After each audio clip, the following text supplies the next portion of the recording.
are the 27th of June 2022.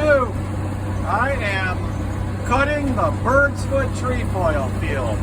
This is a legume that you plant once and never have to plant it again.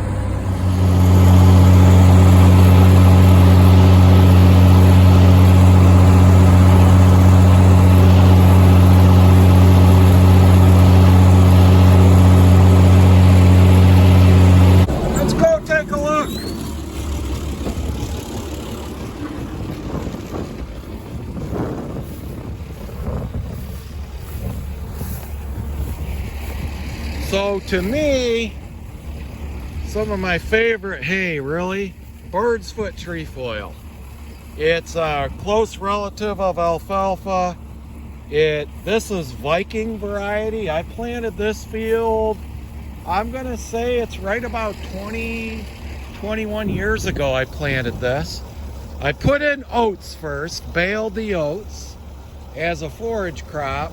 The oats came up volunteer as a thick cover crop on a fall seeding of the trefoil, and this Viking Birdsfoot came up. The Viking is an old-time, very tall forage variety. They've got low-growing varieties that are more of like a forage grazing variety, and it comes up, the old varieties though, this is a very old variety of trefoil, come up really slow. Like the seedlings almost didn't emerge under the oats, and I kept thinking I was going to have to replant the field. The oats died off by, late December, January from the winter. And the next spring I did have a field. So that was one of the old things about trefoil. It takes a year or two to get the field going. Generally grow it more in northern climates where, look at how tall and thick this stuff is. I mean, there's my foot right there, and this Timothy's up to my chest here. So the nice good normal hay yield this year. But so they grow this is a kind of a sub-irrigated, naturally wet field. Heavy soil here, pretty wet field. And the trefoil does good. It doesn't winter kill, from frost heaving like alfalfa does, because it doesn't have that deep taproot like alfalfa that can snap from winter kill. And it reseeds itself. It has these seed pods. There's that seed pod on that, and that just bursts eventually when it dries and puts seeds. So it self-seeds, so the persistence, it'll last forever. You plant a trefoil field and keep the fertility up, it'll last forever. It's really good forage for livestock, for cattle and stuff too, and horses. It has a lot of tannins in it. And it's speculated that the tannins number one, make it a no bloat legume, so, for grazing. And it also, they think that it has natural deworming mechanism because of those tannins. So I always make a big effort to have a substantial amount of trefoil hay into my livestock, into my cattle herd. And it's just a real persistent crop. There are newer varieties. My latest variety I planted was Bull, B-U-L-L, and that's an improved variety that comes up like alfalfa, and it comes up much faster, but you can't really get any of the improved trefoil seeds anymore at all. They're totally unavailable. You might be able to go to a specialty crop nursery and buy 5 or 10 pounds at a time, but trefoil is like $8 to $10 a pound now. You just can't get it anymore. They have to mow it and windrow it. They used to do a lot of this in the eastern upper peninsula of Michigan, and trefoil dominated up there in the UP until they got better alfalfa varieties. Just alfalfa will out yield this eventually with subsequent cuttings, but if you've want a low maintenance field, wet ground where alfalfa is going to winter kill, you can't beat trefoil. And a lot of times in first cutting yield, it'll outproduce alfalfa. But yeah, they windrow this, they mow it, windrow it, let it dry, and they're supposed to combine it. And the problem is if these seeds get too dry, they burst on them and they can't get it. But yeah, you can't barely get trefoil seed anymore. So I'm glad I got it back when I did. Now you just get a variety non-stated. It's not going to be as productive as this. It's going to be like the trefoil you see growing along the roadsides that gets ankle high. And that's unfortunate. Upstate New York, a lot of the dairy farms grow improved high producing varieties. They did, but you know, new alfalfa varieties, the genetics has come along a lot better. So but beautiful field. Yeah, been maintaining this out all these years. Right now, and we've had a decent amount of moisture this spring, no frost. Timothy is up in here nice. We got some type of either fescue or ryegrass or something. I don't know what this is, but it's staying nice and green. So this field's, a lot of this is going to get square baled because right now we're at June 27th. A lot of the hay, the orchard grass is turning into straw now. And that's why I'm going to start rotating orchard grass out of my rotation. Here's a shorter part of the field that you don't have that Timothy overpowering it. And you can see that I did put it, this might be that tetraploid Italian ryegrass. I did add ryegrass in with this 20 plus years ago when I planted. And I think this is that tetraploid Italian rye still. If it goes to seed, it stays in your field. You know, it'll reseed year after year. So, yeah, bright and green. Some of my other fields are dominated with orchard grass now. This whole seed head stalk is all straw now. So that'll probably, based on the stage of maturity now, is how I'm going to decide what I'm square baling and what I'm round baling. So one thing I see missing now, if this was 20 years ago, that tractor would be swarmed by swallows. I think the swallows are on their way out, folks. I see a few tree swallows flying up high.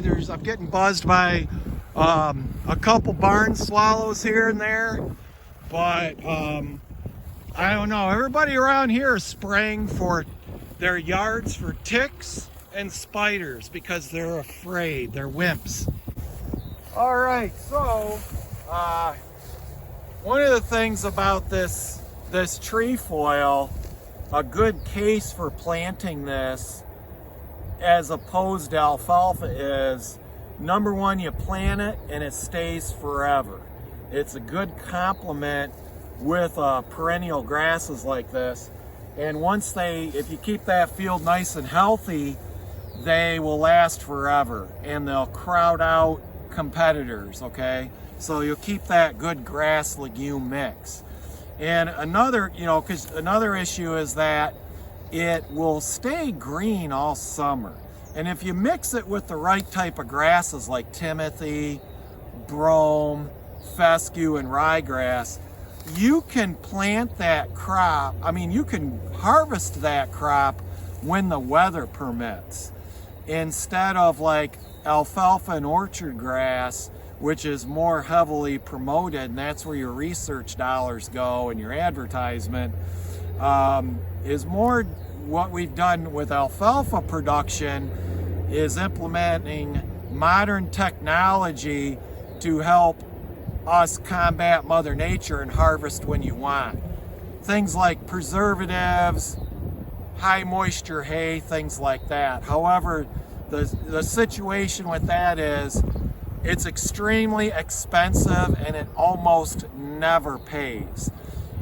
Most economic studies have shown that unless you have like 100 brood cow herd, you can't even really get into baleage and make it pay. And alfalfa really will not persist very long, usually without heavy purchased chemical inputs such as granulated chemical fertilizers. And buying commercial fertilizer for hay production is not economically feasible. Just go to University of Wisconsin and look where they did back in the late 90s, early 2000s, and they said that alfalfa was only profitable 2 out of 5 years. And they have a worksheet on there from 2014 where if you're producing like a 3, 4, 5 ton yield, your cost of production can be $250 to $300 a ton. That's like selling a small square bale for $7 or $8 a bale to make that profitable. So the thing is here is that this would be not the production-driven, agrochemistry, industrial complex-driven type of hayfield establishment, but more the sustainable American farmer establishment method. When I mean sustainable, I mean economically viable, sustainable farmer. Because there's a lot of us that are going out of business. There's not that many 100% farmers left. Most of the time, you justify fertilizer and heavy alfalfa production because of a off-farm income, whether it's a subsidy or a family member working or part-time income coming in from the farm to give you that risk management protection. But that's why I think you don't see much alfalfa or birdsfoot trefoil research anymore. We did have a grad student in the early 2000s at Michigan State that went out west to South Dakota and got some falcata alfalfa seed, which was the yellow-leafed alfalfa. And the idea was it had a lot of qualities like birdsfoot trefoil. It did not have autotoxic effects. It's self-seeded. They had stands out in western South Dakota that were there for 100 years. And the idea was you could do a 1 or 2 cut, high production, low input, low maintenance, but more economical system on this falcata alfalfa. And they never found it to be economically a real sustainable system, I guess. I mean they never really had enough seed, I think, to really show how useful that falcata alfalfa was. But and you can't even get the seed really, it's hard to get. But really a case for long-lived perennial pasture or hayfields with species that are there that maintain their quality, so they're there ready when the weather window helps you plant, and they're not going to disappear because your one nutrient, like say phosphate or your potassium, gets low.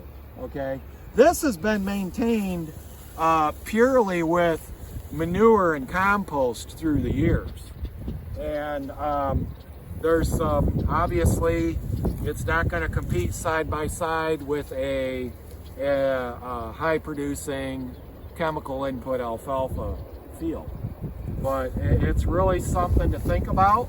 And it's the way I do business because I have to make money every year on my hay and cattle. That's all my income. And I don't think there's enough people talking about, when we go production driven and move away from these type of species or this type of ecology and more in that production driven agriculture, as we go to a much higher production system, though, it requires more inputs.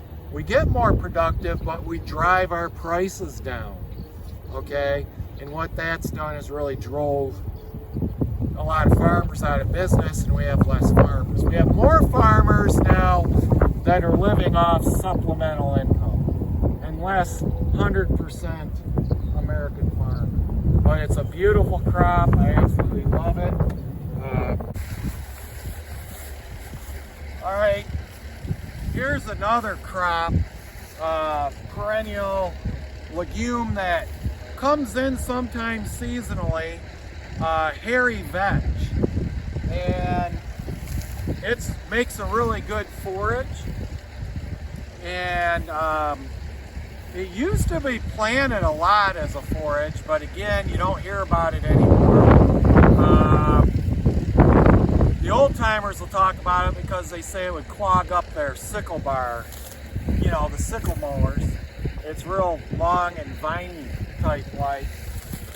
And another good, really important nitrogen fixer, you know.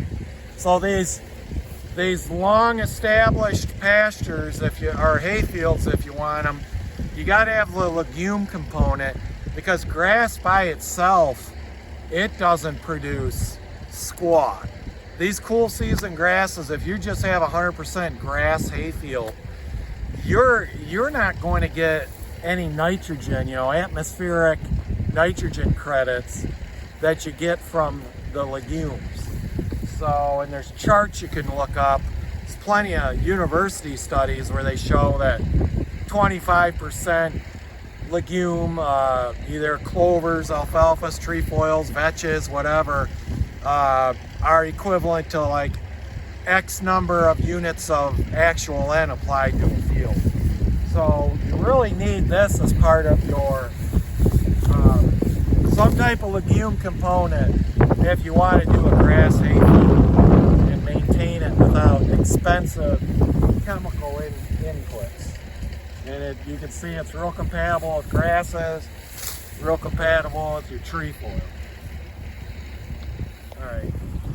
All right, so this is what it looks like in the row after it's cut.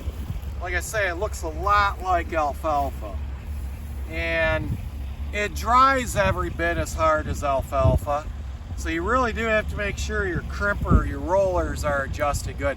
If you have an impeller conditioner machine, it's probably not going to really dry. It doesn't work good on legumes. The impeller conditioner machines work better on grass, but if you're doing any type of legume, you're probably not going to get the trefoil dry very well with that type of machine. So you definitely need your conditioner rollers working. But this is yeah, there you go. Looks a lot like alfalfa, and it's got a super high leaf to stem ratio, or a leaf to stem. So it has just millions of these little leaves in a trefoil bale, and you will drop a bale on the ground, it's just poof, leaves everywhere. Just so that I think the digestibility a lot of times the trefoil can even be higher than alfalfa.